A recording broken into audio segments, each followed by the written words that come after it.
guy in his state for the choices he made to make Zambia his own country.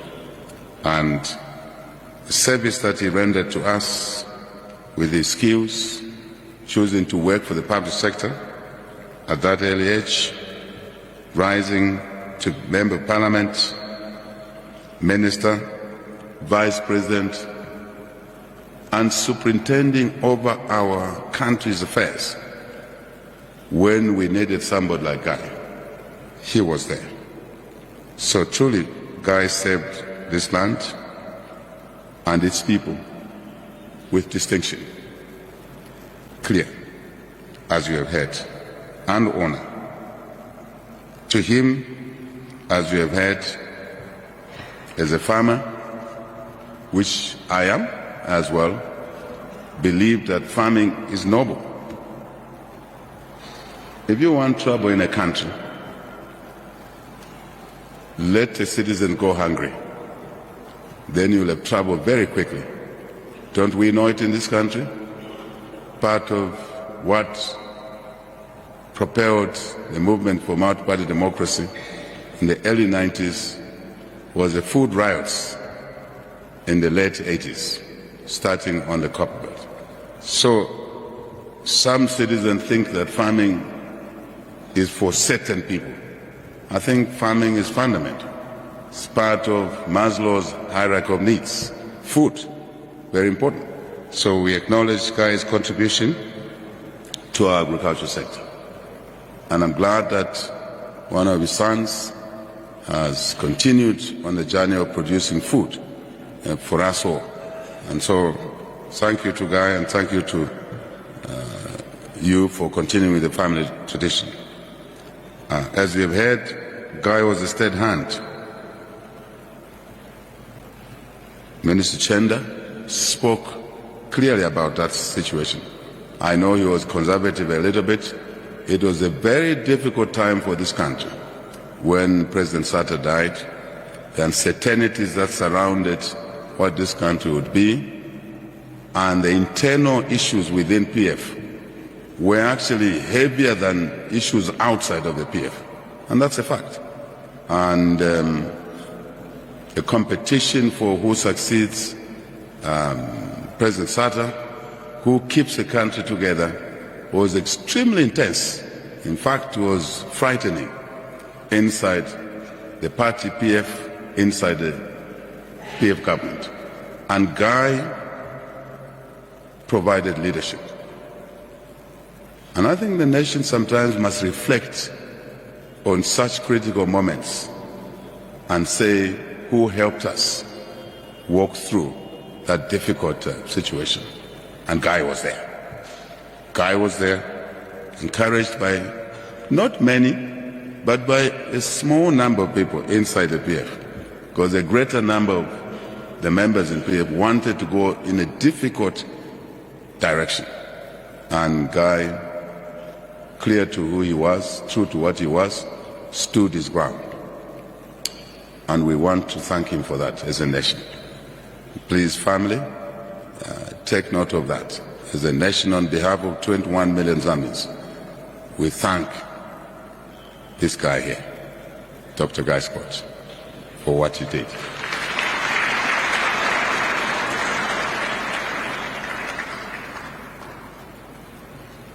Guy chose duty over ambition. As you have heard already, he was selfless, safeguarded the constitution of our country and a much cherished peace. This country is known for its peace in the region. Never gone to war within ourselves, not with neighbors. And Guy really helped us through to maintain that tradition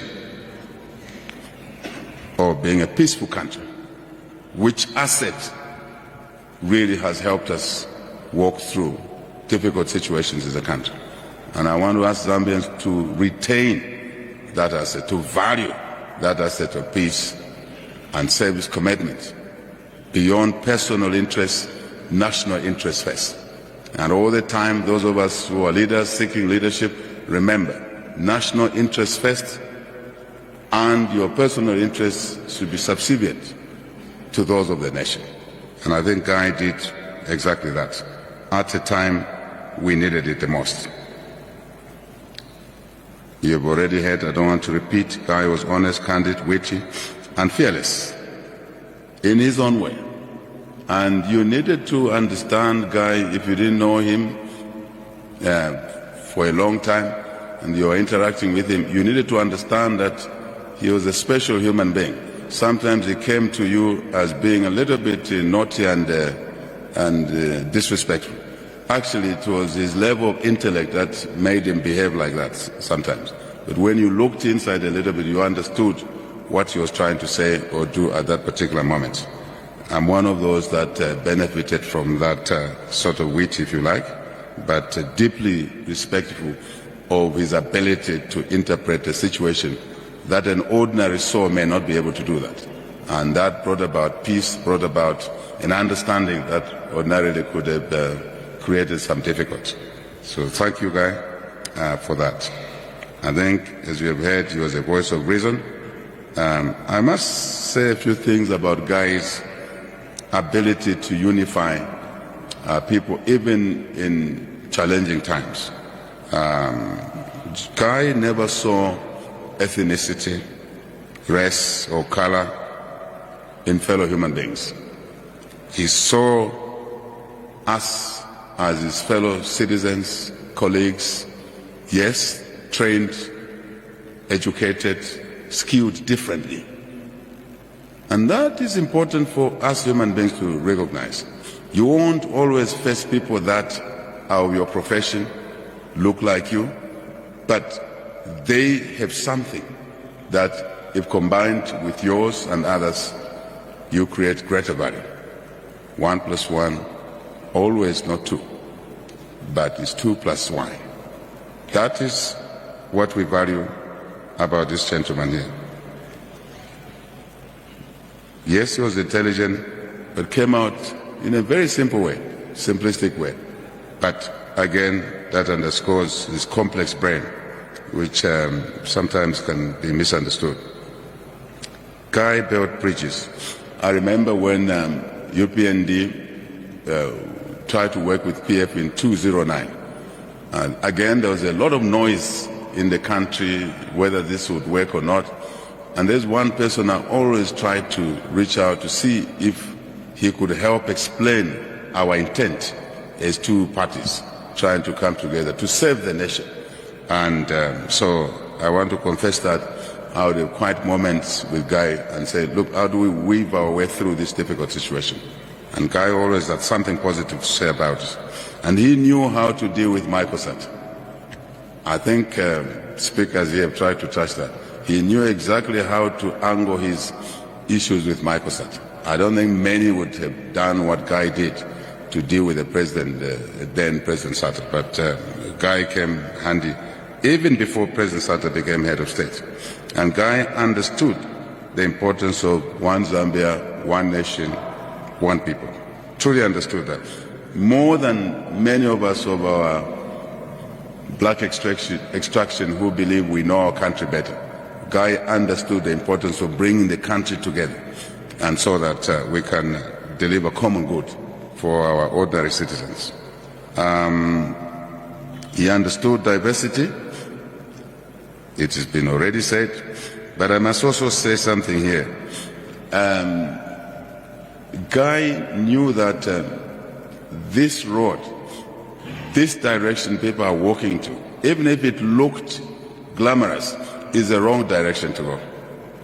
I'm saying it in simple words, because he understood that the way things were going in the country economically, we would crash.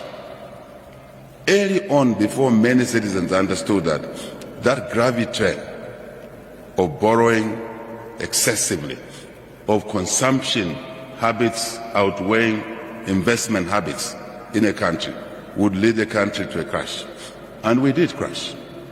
Guy knew that much earlier than even colleagues of his that worked around him. And we found common ground on that aspect. And I think, again, it goes to his ability to understand things in a complex way, even when others are not yet in that position.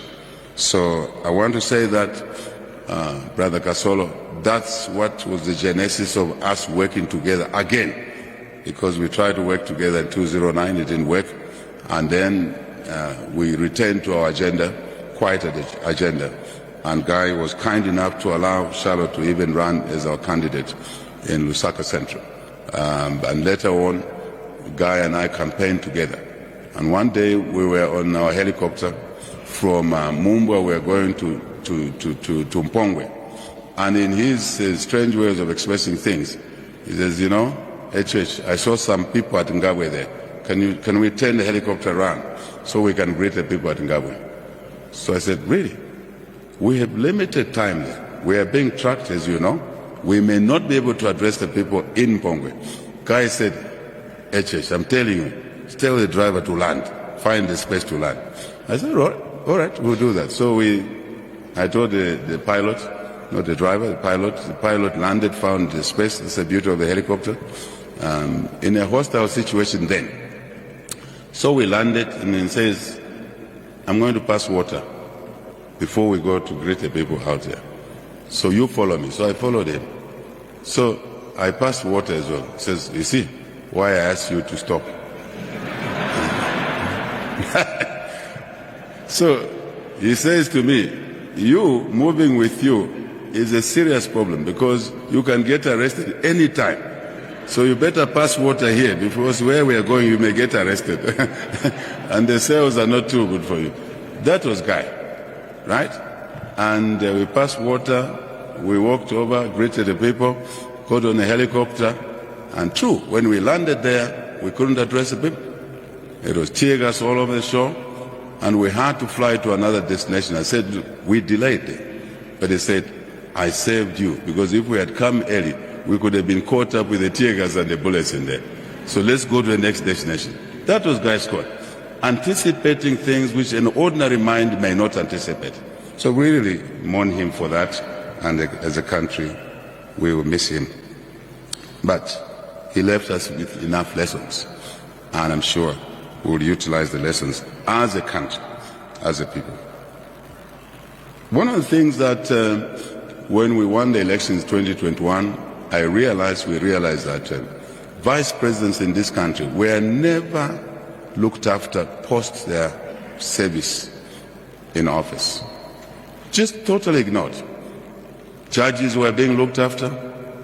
Speaker of the National Assembly was being looked after. But surprisingly, the vice president, second office in the land, was never cared for. And I asked Kangwa, a Secretary of Cabinet, said, Kangwa, this is an anomaly.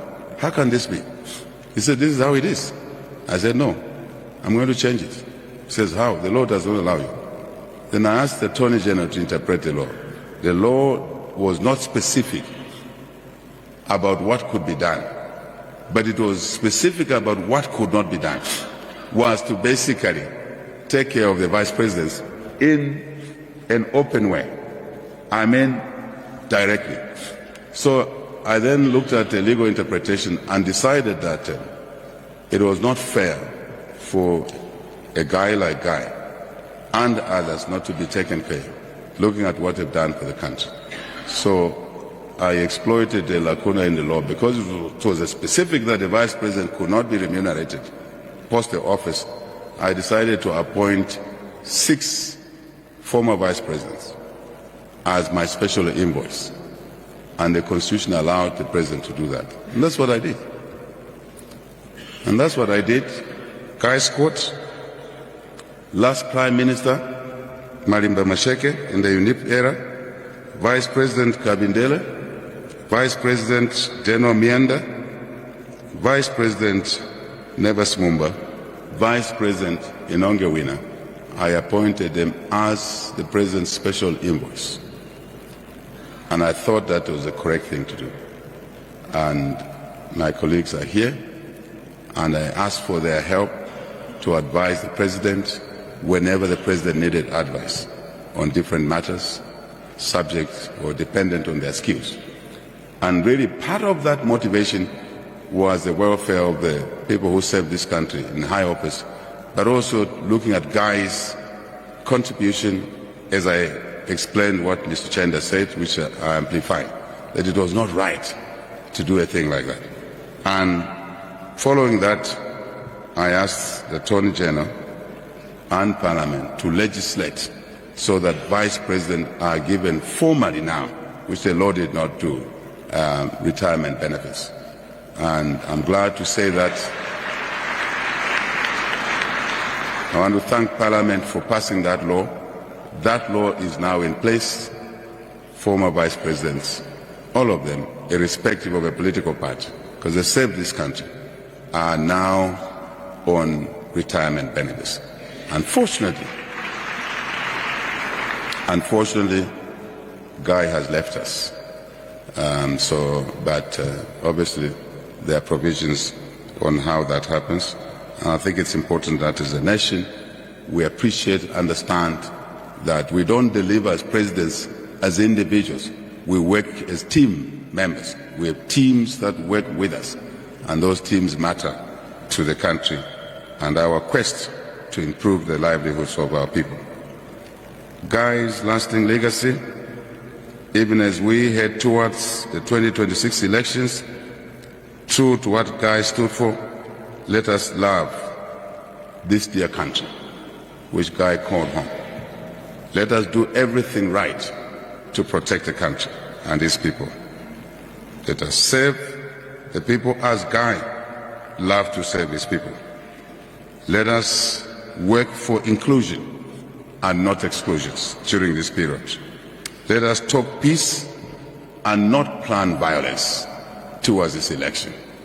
It's obscene to plan how to execute a violent plan only because of the election.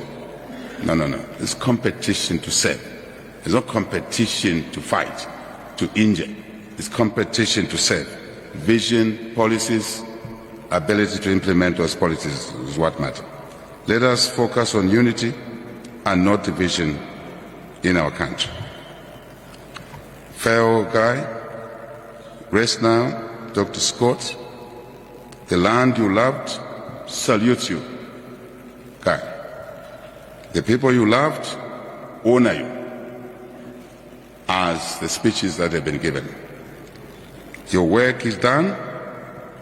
Your legacy is indelible. It's absolutely cannot be edged out of the Zambian history. It is